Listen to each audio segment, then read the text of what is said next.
హల్లెలూయా. ఎంతవరకు పాటలు పాడిన వారికి, ప్రార్థించిన వారికి ప్రభువు అయిన యేసు క్రీస్తు పరిశుద్ధమైన నామములో కూడి వచ్చిన మీ అందరికీ, ఈ వాక్యాన్ని మీ అందరికీ హృదయపూర్వకమైన వందనాలు. ప్రభు మిమ్మలను మీ కుటుంబాలను దీవించునుగాక. ఈ శుక్రవారం ప్రియులారా, ఎక్కువగా శుక్రవారం అంటే మనకి ఏం అర్థమైందంటే ఉపవాస ప్రార్థన. ఈ ఉపవాస ప్రార్థన అనేది శుక్రవారము ఉపవాసం ఉండి తలస్నానం చేసి ప్రార్థన చేస్తారు కొంతమంది బుధవారం ఉపవాసం ఉండి ప్రార్థన చేస్తారు. ఇక కొంతమంది మంగళవారం ఉపవాసం ఉండి ప్రార్థన చేస్తారు. ఇక కొంతమంది శనివారం ఉండి ఉపవాసం ఉండి ప్రార్థన చేస్తారు. అసలుకి ఉపవాస ప్రార్థన అంటే ఏమిటి? ఉపవాస ప్రార్థన ఎలా చేయాలి? ఈరోజు చాలా మందికి మేము ఉపవాస ప్రార్థనకు వెళ్తున్నాం, మేము ఉపవాస కూడికి వెళ్తున్నాం, మేము ఉపవాసం ఉంటున్నాం అంటున్నారు. కానీ అది ఉపవాస ప్రార్థన ఎలా చేయాలి, అది ఉపవాసం ఉంటే మనం ఎలా ఉండాలి? ఈరోజు ప్రియులారా, ఉపవాసం ఉండేది ఎందుకు? దేవుడితో గడపడానికి. ఉపవాసం ఉండేది ఎందుకు? దేవుడు సన్నిధిలోకి వెళ్ళి ప్రార్థన చేయటానికి. ఉపవాసం ఉండేది ఎందుకు? మన బాధలు చెప్పుకోవటానికి, మన సమస్యలు చెప్పుకోవటానికి, మన కుటుంబ అవసరాలు చెప్పుకోవటానికి. ఉపవాసం ఉండి తలస్నానం చేసి దేవుడి మందిరానికి వచ్చి దేవుడితో గడపవలసిన సమయం అంతా ఉపవాసం ఉండి గడుపుతుంటాం. కానీ ప్రియులారా, చాలా మంది మేము ఉపవాసం ఉంటున్నాం అంటాం, కానీ వాళ్ళు మాత్రం ప్రార్థన చేయరు. మేము ఉపవాసం ఉంటున్నాం, మేము ఉపవాసం ఉంటున్నాం అంటున్నాం, కానీ ఉపవాసం ఉన్నప్పుడు ఎక్కడ ఉండాలి? దేవుడు సంఘములో ఉండాలి. నువ్వు ఉపవాసం ఉన్నప్పుడు ఎక్కడ ఉండాలి? దేవుడు మందిరంలో ఉండాలి. నువ్వు ఉపవాసం ఉన్నప్పుడు ఎక్కడ ఉండాలి? ఇంట్లో ఉండైనా ప్రార్థన చేయాలి. ఉపవాసం ఉంటున్న మనుషులు, ఉపవాసం చెబుతున్న వారు ఊరు ప్రయాణాలు చేయకూడదు. ఇంకా రెండోది, పనులకి అసలుకే వెళ్ళకూడదు. ఉపవాసం ఉండదు ఎందుకు? దేవుడితో గడపటానికి. మరి ఎంతసేపు మనం ఉపవాసం ఉండి దేవుడితో గడుపుతున్నాం, ఉపవాసం ఉంటున్నాం.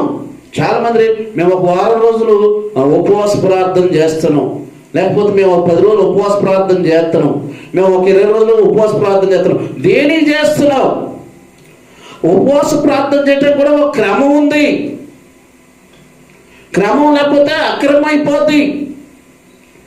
నువ్వు చేసే ఉపవాస ప్రార్థన అది నీకు అనుకూలం కాదు, దేవుడికి అనుకూలంగా ఉండాలి. నువ్వు చేసే ఉపవాస ప్రార్థన దైవజనులకు అనుకూలంగా కాదు, బైబిల్కి అనుకూలంగా ఉండాలి. నువ్వు ఉపవాసం ఉంటే దేవుడు మందిరంలో గడపాలి, దేవుడు సంఘంలో గడపాలి.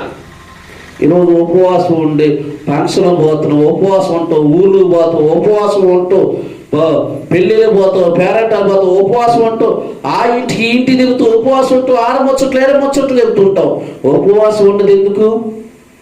దేవుడితో గడపడానికి. నిజంగా ఈరోజు ఎంతమంది లేరు? నేను అందరిని అడగాలి. కొంతమంది అయ్యగారులు అమ్మగారు కూడా ఎలా చేయాలో తెలియదు, సంఘంలో ఉన్న వారికి కూడా చాలా మందికి తెలియదు. ఉపవాసం ఉన్నట్టు ఉంటున్నాం, ఉపవాసం ఉంటాం. బైబిల్లో ప్రియులారా, గొలుసు కట్టు ప్రార్థన ఉంది, తీర్మానం ప్రార్థన ఉంది, ఉపవాస ప్రార్థన ఉంది. బైబిల్లో భక్తులు ఎలా చేశారు, వారి విధానం ఎలా ఉంది, వారి ప్రవర్తన ఎలా ఉంది? బైబిల్ మన ముందే ఉంది కదా, బైబిల్ మన చేతిలోనే ఉంది కదా. మనం ఉపవాసం ఉంటున్నప్పుడు ఒకసారి ఉపవాసం సంబంధించిన బైబిల్లో ఎన్ని రెఫరెన్సులు లేవు? 66 పుస్తకాలలో ఎన్ని వాక్యాలు లేవు? ఈరోజు చాలామంది మేము ఉపవాసం ఉంటాం అంటావు, 1/2 లీటర్ పాలు తాగుతుంది, 2 యాపిల్ తింటుంది, 2 అటికాయలు తింటుంది. ఇంక ఉపవాసమేనా? మళ్ళీ ఏమో ఊరంతా డమ్మగా చెప్పింది. పాలు తాగుతుంది, 1 లీటర్ పాలు, 2 యాపిల్స్ తింటుంది, 2 అరటిపండ్లు తింటుంది. మళ్ళీ ప్రార్థన చేయదు, పాట పాడదు, బైబిల్ చదవదు, పట్టుకొని 2 గంటలు మోకాలు వేసి ప్రార్థన చేయదు. మళ్ళీ నేను ఉపవాసం ఉంటున్నాను. ఎవరి కోసం ఉంటున్నావు? సంఘం కోసం ఉపవాసం ఉంటున్నావా? నశించిపోతున్న ఆత్మను రక్షించాలని ఉపవాస ప్రార్థన చేస్తున్నావా? లేకపోతే నీ కుటుంబం కోసం ఉపవాస ప్రార్థన చేస్తున్నావా? లేకపోతే నీ పిల్లల కోసం ఉపవాస ప్రార్థన చేస్తున్నావా? ఉపవాస ప్రార్థన అంటే ఒక క్రమం ఉంది. దేనికోసం చేస్తున్నావు? ఎందుకు చేయాలనుకుంటున్నావు? ఇవన్నీ తెలియకుండా మేము ఉపవాసం ఉంటున్నాం దేనికుంటున్నా? ఒకసారి ఆలోచన చేయండి ప్రియులారా. నేను ఎవరిని విమర్శించడం కాదు, కానీ బైబిల్ మన చేతులు ఉంది కాబట్టి ఉపవాసం ఉంటే మనం క్రమంగా ఉండాలి. ఇప్పుడు గొలుసుకట్టు ప్రార్థన అంటాం. గొలుసుకట్టు ప్రార్థన అంటే ఏంటో తెలుసా? 24 గంటలు ప్రార్థన చేస్తూనే ఉండాలి. తీర్మాన ప్రార్థన అంటాం. తీర్మాన ప్రార్థన అంటే నేను 3 రోజులు దేవుడి సన్నిధిలోనే ప్రార్థన చేస్తాను అనుకుంటే ఆ 3 రోజులు ప్రార్థనలోనే ఉండాలిగా. ఉపవాస ప్రార్థన చేస్తాం. ఉపవాస ప్రార్థన చేసేటప్పుడు ఏమనుకోవాలి? ఒక టిఫిన్ తింటానని ఒప్పుకుంటున్నావా? ఒక పూట భోజనం తింటానని ఒప్పుకున్నావా? దేవుడి సన్నిధిలో నేను ఉపవాసం ఉంటానని అన్నప్పుడు ఒక క్రమం ఉండేది. ఒక పూట భోజనమా లేకపోతే రొట్టె తింటామా ఏంటని దేవుడికి చెప్పుకొని అదొక సమర్పణ కలిగి ఎన్ని రోజులు ఉండాలి అన్ని రోజులు ఉండాలి. నువ్వు ఉపవాసం ఉన్నప్పుడు ఎవరితో పడితే మాట్లాడకూడదు. నువ్వు ఉపవాసం ఉన్నప్పుడు మంచాన్ని ముట్టుకోకూడదు. బైబిల్లో ఎంత క్రమం ఉందో ఒకసారి చూద్దాం. బైబిల్లో యోనా రాసిన 3వ అధ్యాయము చూడండి ప్రియులారా.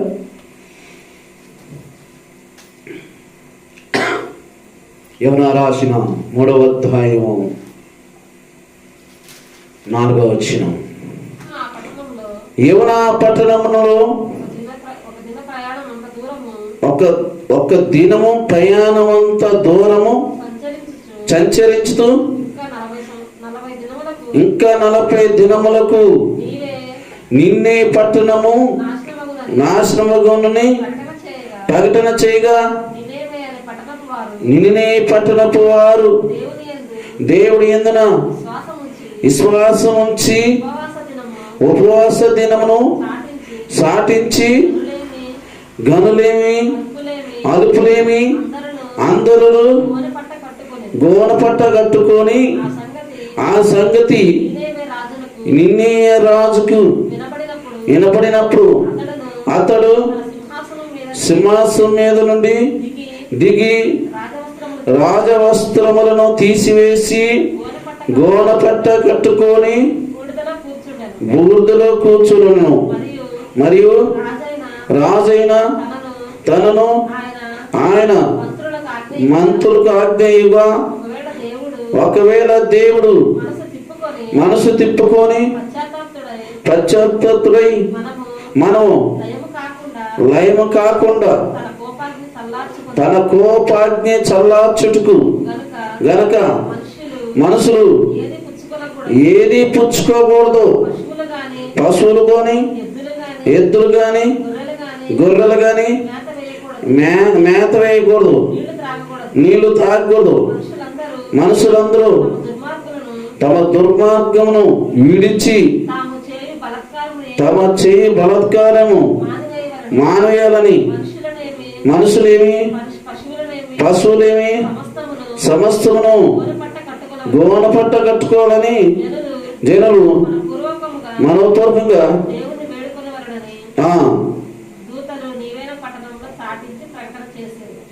చప్పట్లు కొడతారా? ఉపవాస ప్రార్థన అంటే ఇది. ఏది ఉపవాస ప్రార్థన? మనం కూడా ఉపవాస ప్రార్థన చేయటంలో తప్పలేదు, కానీ ఎవరి కోసం చేస్తున్నావు, ఎందుకు చేస్తున్నావు అనేది మనకి తెలియాలి. ప్రియులారా, ఉపవాస ప్రార్థన మన కుటుంబం కోసం ఉండి చేయొచ్చు, మన పిల్లల కోసం ఉండి చేయొచ్చు, సంఘం కోసం చేయొచ్చు, నశించిపోతున్న వారి కోసం చేయొచ్చు. గర్భఫలాలు లేక వేడుస్తున్న వారి కోసం కూడా ప్రార్థన చేయొచ్చు, ఉపవాస ప్రార్థన. కానీ మనం ఉపవాసం ఉంటే ప్రార్థన చేయాలి. ప్రార్థన చేయాలంటే నువ్వు మందిరంలో ఉండాలి. మందిరంలో ఉండాలంటే నీ పనులన్నీ మానుకోవాలి. ఇప్పుడు నిన్నే పట్టణంలో యవనాయల్ని సాటింపు చేసిండు. 40 దినాలలో ఈ నిన్నే పట్టణంలో ఉన్న మనుషులను అందరినీ దేవుడు నాశనం చేస్తాడని సాటింపేస్తే ఆ సాటింపు విన్న ప్రజలందరూ ఎలా ఉన్నారంటండి? అందరూ అప్పుడు దాకా ఆ పట్టణంలో పనులు, ఎవరి పనులు వాళ్ళు, ఎవరి కుటుంబం వాళ్ళు, ఎవరి బాధ్యతలు వాళ్ళు అన్నిట్లో బిజీ అయిపోయారు. దేవుని ప్రేమించేవారు, దేవుడి దగ్గరకు వచ్చేవారు, దేవుడు వాక్యాన్ని వినేవారు ఆ పట్టణంలో లేరు. దేవుడికి కోపం వచ్చేసింది. పిల్లరా, యవనాన్ని తోలింది ఆ పట్టణానికి. ఆ పట్టణంలో సాటింపు చేస్తే ఆ పట్టణంలో ఉన్న ప్రజలందరూ కూడా ఎలా ఉన్నారంటే ప్రియులారా, కొంచెం ఎక్కువ పెట్టిన ఆ పట్టణంలో ఉన్న ప్రజలు యోనా చెప్పిన మాట విన్నారు. ఈయని అందరూ పనులన్నీ మానివేశారు. వారు చేసే కార్యక్రమాలన్నీ మానవేశారు. వారు చేసే ప్రతి పొరపాట్లన్నింటినీ విడిచిపెట్టారు. వారు చేసే తప్పులన్నింటినీ కూడా విడిచిపెట్టారు. విడిచిపెట్టి వారు దేవుడి యందున విశ్వాసం ఉంచారు. దేవుడి యందున విశ్వాసం ఉంచి ఉపవాసమును పాటించారు. ప్రియుల, ఒకటేమో దేవుడి యందున విశ్వాసం ఉంచారు, రెండోదేమో వారు ఉపవాస ప్రార్థనకి సమర్పించుకున్నారు. నా ప్రియులారా, ఇక్కడ ఆ నిన్నే పట్టణంలో ఉన్న వారందరూ కూడా చిన్నలేమి, యవనస్తులేమి, పెద్దలేమి, స్త్రీలేమి, పురుషులేమి అందరూ కూడా నిన్నే పట్టణంలో ఉన్న ప్రజలందరూ కూడా ఉపవాసం ఉండి పశ్చాత్తపడుతున్నారు. నిజంగాండి, దైవజనుల మాట వీళ్ళు ఎందుకు విన్నారు? దైవజనుల మాటకు ఎందుకు లోపడ్డారు? దైవజనుడే కదా వచ్చాడు, చెప్పుకున్నాడు, వెళ్ళిపోయాడని వారు ఎవరి పనులకు వాళ్ళు వెళ్ళిపోలేదు, ఎవరి కార్యక్రమాలు చేసుకోవట్లేదు. అయ్యో, మన పట్టణంలో నాశనం చేయబోతున్నాడంట దేవుడు. మన పట్టణంలో ఉన్న మన ప్రజలందరినీ అంతము చేయబోతున్నాడంట. దేవుడు కోపాన్ని చల్లార్చాలంటే, దేవుడు మనస్సు మార్చాలంటే, దేవుడు యందున మనము భయభక్తులు కలిగి దేవుడు యందున విశ్వాసం ఉంచి ఉపవాసం ఉందాము. ఏమంటే ప్రియులారా, నిజంగా అన్ని పట్టణంలో గొప్పోళ్ళు, గనులు, అధికారులు, ధనవంతులు, అందసందం కలిగిన వారు, చాలా గొప్పవారు ఉన్నారు. ఎందుకు? ఒక దైవజనుడు మాట వాళ్ళు విని వారు పనులు మానుకున్నారు. దైవజనుడు మాట విని వాళ్ళంతా ఒక చోట కూడి ఉపవాసం ఉండి కన్నీళ్లు గార్చి పశ్చాత్తపడుతున్నారంట. ఈరోజు ఉన్నారా దేవుడు మాట వినేవారు? ఉన్నారా సేవకుడు మాట వినేవారు? ఉన్నారా సేవకురాలు మాట వినేవారు? అమ్మా, మీ కుటుంబం కోసం ప్రార్థన చేసుకోండి అమ్మా. అమ్మా, మీ పిల్లల కోసం ప్రార్థన చేసుకోండి అమ్మా. అమ్మా, నీ భర్త కోసం ప్రార్థన చేయమ్మా. అమ్మా, నీ భార్య కోసం ప్రార్థన చేయయ్యా. అయ్యా, నశించిపోతారు, ఎప్పుడు ఏం జరిగిందో తెలియదు.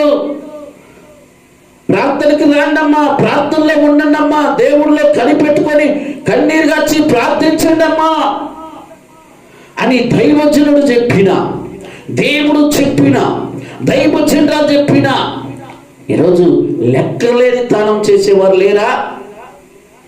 వాళ్ళ మాట నేను ఎందుకున్నాలే, వాళ్ళే పాడుకుంటారు, వాళ్ళే ప్రార్థన చేసుకుంటారు, వాళ్ళే వాక్యం చెప్పుకుంటారులే, నా పని తీస్తే ఎంత పని తీరిపోతే ఇంట్లోనే కూర్చుంటా అవసరమైతేగా నాకు ఒక టీవీ ఉంది, కరెంట్ ఉంది, ఆయన టీవీ పెట్టుకుని ఆయన కూర్చుంటా.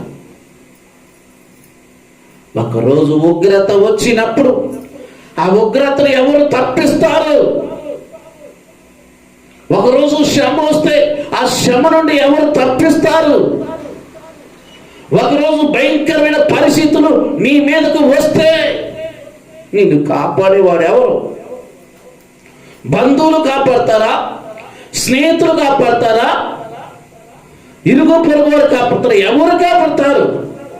అడుగు తీసి అడుగేసే కల్లా కన్నుమరుగైపోతున్న ఈ మనిషి దేహం, నీటి గుట్క లాంటిది శరీరం. దేని చూసుకొని ఈరోజు దేవుడి యొక్క ప్రార్థన విషయంలో వెనకబడిపోతున్నాం. భయం ఉండట్లేదా? భయం ఉండదండి. భక్తి ఉంటే భయం ఉండదు. భక్తి లేనప్పుడు భయం ఎందుకు ఉండదు? సేవకుడు ఎన్నైనా చెప్పని, సేవకురాలు ఎన్నైనా చెప్పని, వాళ్ళు ఎండరు, వాళ్ళ చెవులు మందమైనవి, వాళ్ళ హృదయములు మొత్తుబారిపోయినాయి. అందుకనే దేవుడు నిన్నే పట్టణం మీద ఆయన ఉగ్రత వచ్చింది. ఉగ్రత వచ్చిందాకా చేసుకోవద్దని దైవజనుడు మంచి గోరు చెప్తే, దైవజనుడు మంచి గోరు చెప్తే ఈరోజు ఎవరింటారు? తొందరగా పని ముగించుకొని, తొందరగా కుటుంబాన్ని చక్కబెట్టుకొని, పిల్లలను చక్కబెట్టుకొని దేవుడు మందిరానికి వచ్చి దేవుడు మందిరంలో ఒక 2 గంటలు గడిపితే దేవుడు కూడా ఎంత ఆనందపడుతుడు. నా బిడ్డలకి పొగులంతా నేను కాపాడాను, ఈ వారం అంతా పోయిన శుక్రవారం నుంచి శుక్రవారం కాపాడారు, నా మందిరానికి వచ్చారు, నా పాటలు పాడారు, నా ప్రార్థనలో పాల్గొన్నాడు, నా వాక్యాన్ని వింటున్నారు. రేపు వీళ్ళకి ఏది కావాలన్నా నేనే ముందుంటానని ఎవరంటారు? దేవుడు. ఆయన మాట మనం వింటే మన మాట ఆయన వింటుడు. ఇశ్రాయేలు ప్రజలు ఆయన మాట వినకనే ఉగ్రత వచ్చింది. ఆయన మాట వినకనే ఆ పట్టణం మీదకి శ్రమ వస్తే పచ్చి మంచినీళ్ళు కూడా ఒక్కళ్ళు ముట్టుకోవట్లేదంటండి. ఇది ఉపవాస ప్రార్థన అంటే. ఆడ యాపిల్ పండ్లు తిన్నట్టు కానీ, పాలు తాగినట్టు కానీ, అరకేజీ ఉప్మారావు తెచ్చుకొని తిన్నట్టు కానీ లేదు. కనీసం గొర్రెలకి కూడా, మేకలకు కూడా, గొడ్లకు కూడా మేత వేయలేదు, నీళ్ళు పెట్టలేదు. కట్టికి ఉపవాసము. ఇవన్నీ దేవుడు కార్యాలు చూడాలి. దేవుడి యొక్క మన పట్ల అద్భుతం చేయాలంటే కఠినంగా ఉండాలి. మన పిల్లగాడు కూడా ఐస్ క్రీమ్ వచ్చినప్పుడు మన చేతిలో డబ్బులు వాడు గిలగిల కొట్టుకుంటాడు, ఎట్టెడుతుడు. ఐస్ క్రీమ్ కొని చిందాక వాడు కింద బొర్రాడుతూ ఉంటాడు. నా చిన్నప్పుడు అంతే అండి ప్రియులారా. వాడు సైకిల్ చుట్టే తిరుగుతారు, ఐస్ క్రీమ్ సైకిల్ చుట్టూ మళ్ళీ ఇటు మూడు. ఎందుకంటే వాడు పోతరేమో ఆడే బొర్రలాడుతూ ఉంటాడు, ఆడే బొర్రలాడుతాడు ప్రియుల. ఐస్ క్రీమ్ ఆ తల్లి కొనిచ్చిందాక బొర్రలాడుతాడు. ఆ బొర్రలాటం, ఆ ఏడుపు చూసి తల్లి తట్టుకోలేక పాప ఆ ఎదిరింటాను పక్కింటాను ఒక 5 రూపాయలు ఏమో వాడు చూడ అసలు వాడు బాధ చూస్తే అసలు ఏదో కరువు పడ్డంటే ఉన్నాడంటే ఆ 5 రూపాయలు తింటూ వాడు దులుపుకొని వస్తాడు. వాడు మగం ఎంత ఆనందం ఉండిద్దంటే అంత ఇంత కాదు. మళ్ళీ ఐస్ క్రీమ్ తీసుకుని వచ్చి ఫస్ట్ ఆ 5 రూపాయల బిల్లు ఇచ్చింది మమ్మీకి, మమ్మీ ఫస్ట్ నువ్వే కొంచెం తిని అంటాడు. వాడు మగం అప్పటిదాకా ఏడ్చినాడు. అంటే ఒక తల్లిదండ్రులు కదా వాడు ఐస్ క్రీమ్ కోసం అంత ఏడుతున్నాడు. సాక్షాత్తు పరలోకమందున్న కన్న తండ్రి, మళ్ళీ ప్రేమించిన తండ్రి, మళ్ళీ ఆశీర్వదించే తండ్రి, మళ్ళీ కాపాడే తండ్రి కదా ఎంత అడగాలండి మనము. ఎందుకు ఈ రోజు రోజుకి దేవుడికి దూరం అయిపోతున్నావు, సంఘానికి దూరం అయిపోతున్నావు, మందిరానికి దూరం అయిపోతున్నావు, ఆత్మీయకి దూరం అయిపోతున్నావు, పరిశుద్ధతకు దూరం అయిపోతున్నావు, సహవాసానికి దూరం అయిపోతున్నావు? భయం లేదా? భక్తి లేదా? దేవుడు ప్రేమ కలిగిన వాడు అని మనం అనుకుంటున్నాం, కానీ నిన్నీ పట్టణంలో ప్రేమ చూపించినంతసేపు చూపించిండు, తర్వాత రివర్స్ అయిపోయింది. నిజమండి. ఆ పట్టణాన్ని పరిపాలన చేస్తున్న రాజైనా, ఆ నిన్ననే పట్టణంలో ఉన్న రాజు సింహాసనం దిగొచ్చాడు. ప్రశస్తమైన వస్త్రాలు పక్కన పెట్టి గోన పట్ట కట్టుకొని బూడిద తల మీద కూర్చొని, యెహోవా తండ్రి, నా దేవా, నా పట్టణం మీదను నా ప్రజల మీదను నీ కోపము రావద్దయా, నీ ఉగ్రత రావద్దయా, నీవు శ్రమ పెట్టొద్దయా, ఎవరిని నశింప చెయ్యొద్దయా అని ఆ పట్టణాన్ని పరిపాలన చేస్తున్న రాజే భయపడి దేవుడు కడ పశ్చాత్తపడుతున్నాడు. రాజు డబ్బుంది, సైనికులు ఉన్నారు, పలుకుబడి ఉంది, రాజ్యాన్ని ఏలే రాజే దేవుడికి భయపడతారు. దేవుడు అంటే ఏమనుకుంటున్నారండి ఈరోజు? దేవుడు అంటే ఏమనుకుంటున్నారు? ఒక్కసారి రాజుల గుండెల్లోనే రైలు పట్టాలు పరుగులెత్తించింది ఆ రోజు. రాజుతో పాటు ఉన్న మంత్రులను, ఆ మంత్రులతో పాటు ఉన్న సైనికులను, ఏ కర్మండి వాళ్ళు ఉపవాసాలు ఉండాలని, మంచి ప్యాలెస్లో ఉన్నవారు, మంచి బంగ్లాలో ఉన్నవారు, మంచి రిచ్ పీపుల్ భోజనాలని, సుఖాలను, గృహాలను, ఇల్లును పక్కన పెట్టి కడుపు మార్చుకొని బూడిద పూసుకొని మౌన స్థలాల్లో కూర్చొని ఎవరికి వాళ్ళు వేడుస్తున్నారు. ఇది కాదా ఉపవాస ప్రార్థన అంటే? మరి మన ఉపవాస ప్రార్థన 2 గంటలు, 1 గంట ఉపవాసం. ఈ 2 గంటల్లోనే 1/2 లీటర్ పాలు, 1 కేజీ ఉప్మా రవ్వ, 2 అరటి పండ్లు, 2 యాపిల్ పండ్లు. ఈ 2 గంటల ఉపవాస ప్రార్థనకి వీళ్ళు ఎన్ని రోజులు చేశారు? 3 రోజులు చేశారు. మంచినీళ్ళు కూడా తాగారా? లేదు. ఉపవాసం ఉన్నది ఎందుకు? దేవుడు కోపాన్ని చల్లార్చాలని, దేవుడు ఉగ్రతను తప్పియాలని, దేవుడి యొక్క శిక్షను తప్పించాలని. ఏమండి, ఎంత అద్భుతమైన మాట అండి. ఎస్తేరు కూడా యూదులందరినీ చంపుతానని రాజు ఆజ్ఞ అయితే ఎస్తేరుతో పాటు ఉన్న కన్యకులందరూ కూడా ప్రియులరా ఉపవాసం ఉన్నదే. యూదులందరూ నశించిపోకూడదని ఉపవాసం ఉంటే రాజు ఆజ్ఞ మారింది ప్రియులారా. హల్లెలూయా. దేవుడు మనసు కరిగిపోయిందంట అండి. వాళ్ళ మీద రాబోతున్న శిక్షను, వాళ్ళ మీదకి రాబోతున్న ఉగ్రతను దేవుడి వారి కన్నీళ్లు చూసి, దేవుడి వారి పశ్చాత్తతను చూసి దేవుడి మనసు మార్చుకున్నాడు. వాళ్ళందరూ వేడుతుంటే పరలోకమందున్న తండ్రి కూడా ఎంత కరిగిపోయాడండి. నిజమండి ప్రియులారా, ఈరోజు చాలా కుటుంబాలు దరిద్రతను, శాపాన్ని ఎందుకు అనిపిస్తుందంటే దైవ సేవకుడు మాట వినకపోవటం వల్ల, దేవుడు మాట వినకపోవటం వల్ల. అన్ని పట్టణంలో సేవకుడు మాట వినకపోతే వాళ్ళందరూ నశించిపోయేవాళ్ళే.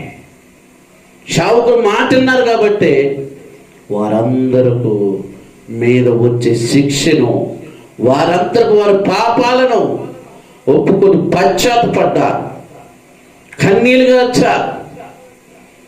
ఒక్కరు కూడా పనులు వాళ్ళ ప్రయాణాన్ని చేయాల, కళ్ళు మూసుకొని కన్నీలుగా వచ్చి ఉడుగుతున్నారు. ఎందుకంటే వాళ్ళందరూ తెలుసు దేవుడు కోపం ఎటువంటిదో.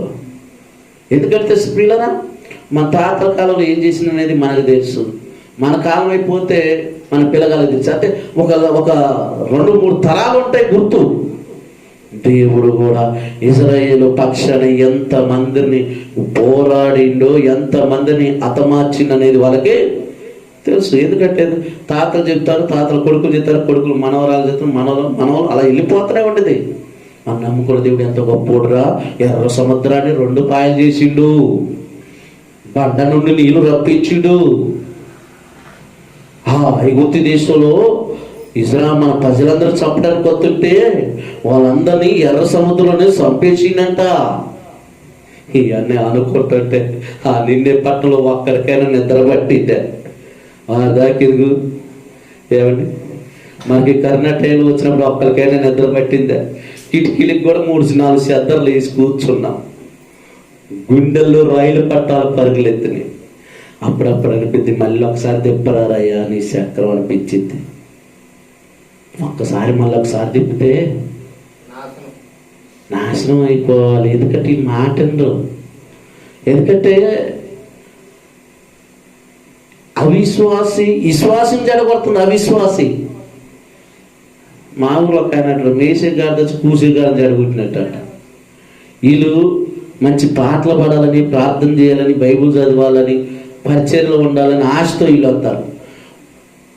ఈ ఆశతో ఆలోచనతో వచ్చేవాళ్ళని చెడగొట్టు చాలా మంది అయ్యారు. బెల్లం కాడ ఇన్ని ఈగలు ఉంటే ఒక్కీగా ఉండిద్దా? ఇన్ని ఈగలు ఉంటాయి. వీళ్ళు రారు, వచ్చేవాళ్ళనే రాని. వీళ్ళు పాట పాడరు, పాడేవాళ్ళనే పాడే. వీళ్ళు ప్రార్థన చేయరు, చేసేవాళ్ళనే చేయరు. వీళ్ళు పరిచయం చేయరు, చేసేవాళ్ళనే చేయను. అందుకనే ప్రియులారా, అందుకనే ఒక సేవకుడిగా మీ మంచిగా చెప్తున్నాను.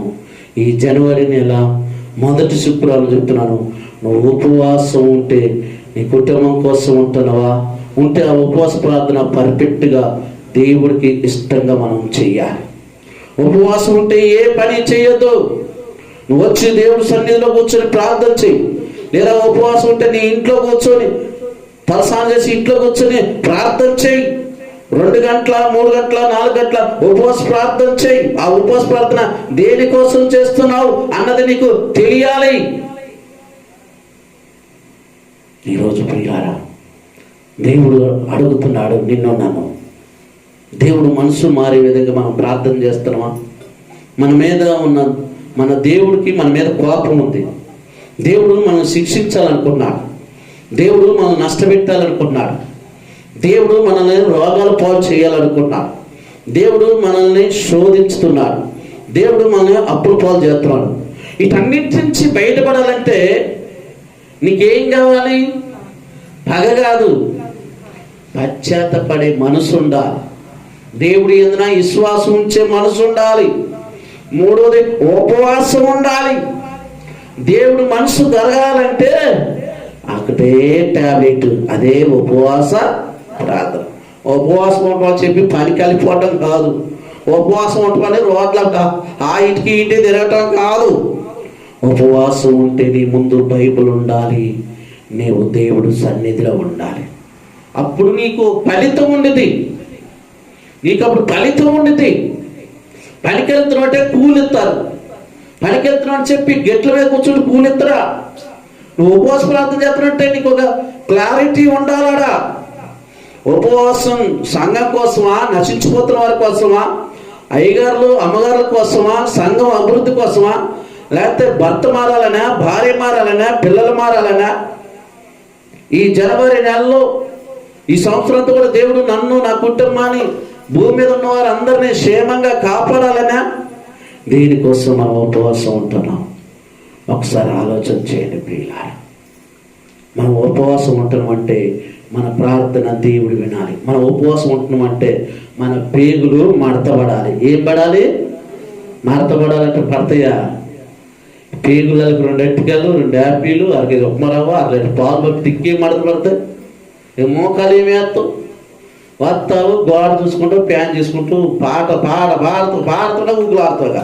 కడుపు నిండా తిండి ఇంకేం ప్రార్థన చేస్తావు, ఇంకేం పాట పాడతావు. కడుపు నలగాలి, పేగులు మడతపడాలి.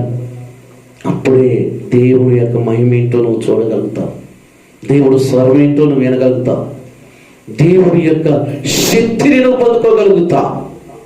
నా పిల్లరా, నిన్నే పట్నం ప్రజలు వారు ఉపవాసం ఉండి ప్రార్థన చేస్తే దేవుడు ఆ పట్టణం మీదకు రాబోతున్న కీడిని దేవుడు తప్పించాడు. ఈరోజు మనము కూడా ఉపవాస ప్రార్థన చేద్దామంటే మన దేశం కోసం చేయాలి, అధికారుల కోసం చేయాలి, నాయకుల కోసం చేయాలి, ప్రజల కోసం చేయాలి, నశించిపోతున్న వారి కోసం చేయాలి. ఎంతోమంది యవనస్తులు, యవన బిడ్డలు ఈ ప్రేమలో మునిగిపోయి డ్రగ్స్కి మునిగిపోయి అనేకమైన తాగుడికి బానిసలైపోయి ఆగమైపోతున్నారు యవనస్తులు, యవన బిడ్డలు. వీళ్ళందరి కోసం ఒక ప్రార్థించవలసిన వాడు క్రైస్తవుడు, ప్రార్థించవలసిన వాడే సేవకుడు. మనకి ఈరోజు అనుకుంటాం కదా, నాకేం పర్లేదు, పోవటం, ప్రార్థన పోవటం, పాట పాడటం, రావటం అనుకుంటాం. కానీ సంఘంలో ఉన్న ప్రతి ఒక్కరికి బాధ్యత పెట్టాడు దేవుడు. ఆ బాధ్యత ఏంటంటే ప్రార్థించటం. మన కళ్ళ ముందు ఎంతోమంది అన్నం లేక ఏడుస్తున్నారు, చాలా వేసుకుంటానికి బట్టలేక ఏడుస్తున్నాం. మనశ్శాంతి లేని కుటుంబాలు వాళ్ళందరి కోసం ప్రార్థన మనం చేయాలి. ఇలా ఉపవాస ప్రార్థన అంటే ఏంటో తెలుసా? నీవు దేవుడికి దగ్గరగా ఉండాలి, నువ్వు దేవుడికి సమీపంగా ఉండాలి. దేవుడు నీ మొర వినేంత వరకు కూడా నువ్వు ఏం చేయాలి? ప్రార్థన చేయాలి. యాకోబు గారు ప్రార్థన చేశాడు. ఎంతసేపు చేసిండు? తెల్లవారులు చేసి, తెల్లవారులు యాకోబు గారు ప్రార్థన చేసిండు. దేనికోసం చేసిండు యాకోబు గారు? నన్ను దీవించయ్యా, నన్ను దీవించు, నాకు ఒంటరి బతుకైపోయింది, నాకు తోడెవరు లేరు, నువ్వు నన్ను దీవించని కన్నీళ్ళుగా వచ్చి తెల్లవారు పోరాడి ప్రార్థన చేస్తే దేవుడు ఆకాశంలో నుండి దేవదూతను భూమి మీద పంపాడు. దేవదూతను పంపితే యాకోబు ఏం చేసిందా, దేవదూత తొడగూడిని పట్టుకున్నాడు, గట్టిగా పట్టుకొని ఏమంటుంది తెలిసే దేవదూత, యాకోబు నేను వెళ్ళిపోవాలి, తెల్లారుతుంది, ప్రజలు లెగుతారంటే నువ్వు నన్ను దీవిస్తే తప్ప నేను నిన్ను విడిచిపెట్టు. అప్పటికి ప్రియులరా దేవదూత యాకోబుని ఒక దెబ్బ కొట్టినా కానీ ఆ మంటతో అయినా కానీ తొడగూని మాత్రం విడిచిపెట్టాల. అదే ఉడుంపట్టు అంటారు. చూడండి అండి ఎంత పోరాడిండో చూడండి అండి. అప్పుడు దేవుడు అంటారు కదా, నువ్వు మనుషులతోనే కాదు దేవదూతతో కూడా పోరాడితివి, నేను నిన్ను దీవిస్తున్నాను, ఇక నుంచి నీ పేరు యాకోబు కాదు ఇశ్రాయేలు. హల్లెలూయా. ఏం చేసినది, తెల్లార్లు ప్రార్థన చేసిండు, దీవెన కోసం చేసుకుంటూ దీవెన పొందుకున్నాడు. మరి మనం ఏం దేని కోసం ప్రార్థన చేస్తున్నాం? ఒక ప్రార్థన, ఒక అంశం పెట్టుకుని ప్రార్థన చేయాలి. కుటుంబం కోసమా, ఒక కుటుంబం ఒక అంశం పెట్టుకుని వాళ్ళ కోసం ప్రార్థన చేయాలి. మన ఇంట్లో ఎవరైనా మారాలా, వాళ్ళ కోసం ఒక డైరీలో రాసుకొని ప్రార్థన చేయాలి. సంఘంలో చెప్పి ప్రార్థన చేపియాలి. దేవుడు కోరుకుంటుందరే, దేవుడు ఆశిస్తుందరే, నువ్వు ఉపవాసం ఉంటే నా దగ్గర ఉండి కన్నీళ్లు గారవాలి. యాకోబు అదే కార్చాడు, యాకోబు బతుకున్నాడు. నిన్నే పట్టణంలో అదే విధంగా ఏడ్చారు, వాళ్ళు కూడా అదే మేలు, వాళ్ళ మీదకి రాబోతున్న ఉగ్రతను తప్పించలేదు. మరి రేపు మన ఇంటి మీదకి, మన పిల్లల మీదకి, మన కుటుంబం మీదకి ఎన్ని ఉగ్రతలో ఈరోజు మనం ప్రార్థన చేయబట్టే అవన్నీ తప్పించబడుతున్నాయి. ప్రార్థన చేయబట్టే మన ఆ దారులన్నీ సరళమవుతున్నాయి. ప్రార్థన చేయబట్టే మనం చక్కగా సాగిపోతున్నాం. ఈరోజు ప్రియులరా ఆ ప్రార్థన నీకు నాకు ఉండాలి ప్రియులరా. హల్లెలూయా, హల్లెలూయా. స్తుతిపాత్రుడా, స్తోత్రారుడా, స్తుతులందుకో పూజారుడా. స్తుతిపాత్రుడా, స్తోత్రారుడా, స్తుతులందుకో పూజారుడా. ఆకాశమందు నీవు తప్ప నాకెవరున్నారు నా ప్రభు. ఆకాశమందు నీవు తప్ప నాకెవరున్నారు నా ప్రభు. స్తుతిపాత్రుడా, స్తోత్రారుడా, స్తుతులందుకో పూజారుడా. హల్లెలూయా. ప్రియులారా మీరు ఈ పాట నేర్చుకోండి. రోజుకొక్కసారి ఈ పాటలో నా అర్థాన్ని ఒకసారి, ఆకాశమందు నువ్వు తప్ప నాకెవరు లేదయ్యా. నేను విశ్వాసం ఉన్నప్పుడు నేర్చుకుని పాట నిజమండి. ఆయనే మనకి లేకపోతే మనం ఈరోజు ఈ స్థితిలో ఉంటామా? ఆలోచన చేసుకొని ఉపవాస ప్రార్థన ఎలా చేయాలో మీకు అర్థం కావాలని ఈరోజు దేవుడి యొక్క ప్రేరేపణ ద్వారాగా, వాక్యం ద్వారాగా మీకు వివరించాను ప్రియులారా. వీళ్ళు ఉపవాసం ఉన్నది వారి మీదకి రాబోతున్న కీడు తప్పిపోయింది. మనం ఉపవాసం ఉంటే మన కుటుంబం కోసమా, పిల్లల కోసమా, సేవకుల కోసమా, దేశ క్షేమం కొరక మన ఉపవాసం ఉంటే ఉపవాస ప్రార్థనలోనే ఉండాలి తప్ప రెండో పని పెట్టుకోకూడదు. రెండు ఉపవాసం ఉంటే మంచాన్ని కూడా ముట్టుకోకూడదు, సాపేసుకొని కింద వండుకోవాలి. చాలా క్రమం ఉంది బైబిల్లో. అవన్నీ మనకి దేవుడు రాబోతున్న దినాలలో ఇంకా తన వాక్యాల ద్వారా నేను నేర్చుకున్న మాటలు మీకు నేర్పి ఇంకా దేవుడి యొక్క దగ్గరగా దేవుడు ఇష్టాన్ని మనం నెరవేర్చేవారిగా ఉందాం. దేవుడు ఇటు వాక్యాన్ని మీ హృదయంలో భద్రపరిచి మిమ్మలను మీ కుటుంబాలను దీవించునుగాక. ఆమెను ప్రార్థన చేసుకున్నాం ప్రియులరా.